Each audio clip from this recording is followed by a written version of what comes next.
Today, obesity is one of the deadliest conditions on the planet, and no, that's not up for debate. More than a billion people worldwide live with a body mass index, BMI, above the recommended level, and millions die each year from related complications.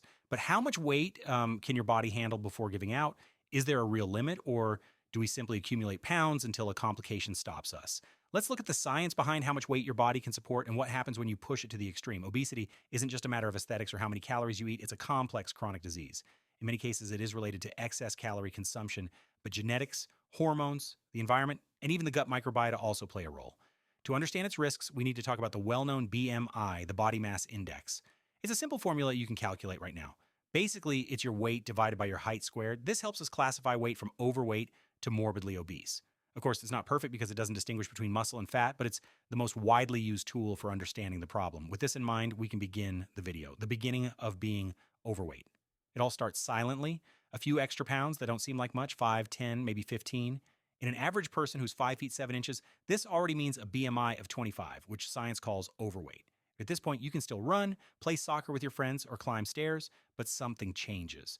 Your heart beats a little faster when you exert yourself, your knees complain a little more at the end of the day, and the mirror starts to reflect a different image. Internally, the interesting thing is that your metabolism starts to doubt you. The accumulated fat isn't just an energy store, it's also active tissue that releases inflammatory substances. And that mild but constant inflammation is the first warning sign of future problems. High blood pressure, high cholesterol, and insulin resistance. Here, your body says, I'm still holding up, but if you keep putting weight on this bridge, the cracks are going to start showing. Moderate obesity. Now, the bridge really starts to creak. If you're 5 feet 7 inches, we're talking about 185 to 225 pounds. It's not just fatigue anymore. Your knees are bearing 3 times your weight with every step, and the cartilage that should be your shock absorber is starting to wear down faster than it can regenerate. It's the perfect recipe for chronic pain and early onset osteoarthritis. Walking a kilometer doesn't feel the same anymore. You sweat more, you need breaks, and your breathing becomes heavy. And when night comes, sleep isn't restful either. Sleep apnea appears, which are pauses in breathing that interrupt your deep sleep and leave your heart working overtime while you think you're resting. Internally, visceral fat invades the abdomen, presses on organs, releases more inflammatory hormones, and increases insulin resistance. And so, almost without realizing it, you approach the realm of type 2 diabetes and hypertension. It's not that your body gives out overnight. It's that every normal movement, like climbing stairs, carrying grocery bags, tying your shoes, becomes a small battle between your muscles, your bones, and the weight you carry. Severe or morbid obesity. Now, the bridge of your body isn't just creaking, it's on the verge of deforming. For someone who is 5 feet 7 inches, we're talking about 220 to 350 pounds. Here, daily life changes completely. Your knees and hips are no longer just points of support. They become areas of constant pain with a real risk of advanced osteoarthritis. Every step feels like a steep climb. Even standing for long periods can be unbearable. Your chest and diaphragm carry extra weight that restricts lung movement. Taking deep breaths becomes difficult, and when night falls, sleep apnea becomes severe.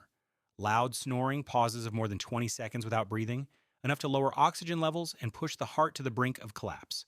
At this point, blood pressure is usually sky high, the heart is working overtime, and the risk of heart failure, thrombosis, or heart attacks is much higher. Even the skin suffers. Friction ulcers appear, infections develop in skin folds, and circulatory problems leave the legs swollen. And the hardest part is that mobility is drastically reduced. Simple things like getting into a car, tying shoelaces, or turning over in bed require assistance. The body is at war with itself, trying to support a weight that has already exceeded its original design. Extreme obesity. At this point, the bridge is threatening to collapse.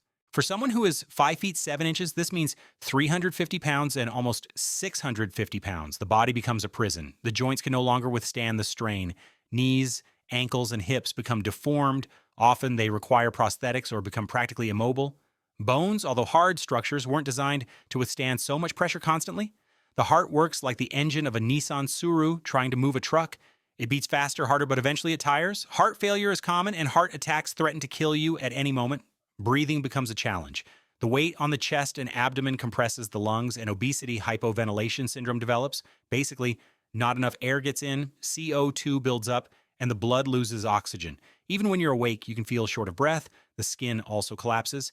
Deep skin folds that never dry properly, fungal infections, pressure ulcers on the back and legs from prolonged immobility, and most shockingly, mobility almost disappears. Getting out of bed requires external assistance, and moving more than a few feet can be impossible without a reinforced wheelchair. At this point, life depends almost entirely on constant medical care. It is here that the body no longer fights to live fully, but to survive each day under a load that is crushing it from the inside and out, beyond the limit. People who weigh over 300, 400, or even 600 kilos. Here, it is no longer about living, but about surviving with external support. The skeleton ceases to function. Neither bones nor muscles can bear such a load. Most of these people spend months or years unable to get out of bed. Cases like those of John Brower Minnick in the United States or Manuel Uribe in Mexico show the limits to which the body can be pushed. More than half a ton of weight, now with total dependence on others and premature deaths linked to multiple failures. So, is there a maximum weight number? The body doesn't die because of a number on the scale, but from the sum of complications: heart attacks, strokes, infections, respiratory collapse.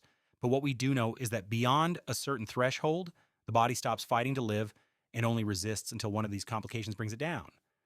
I believe that in the end, the question isn't how much weight you can carry before dying, but how long you want to live with the best possible quality of life. Because science is clear, the sooner we address obesity, the more years, more movement, and more real life are gained. And in that sense, the body's limit isn't written on the scale, it's in the decision to take care of it before that bridge collapses. Subscribe.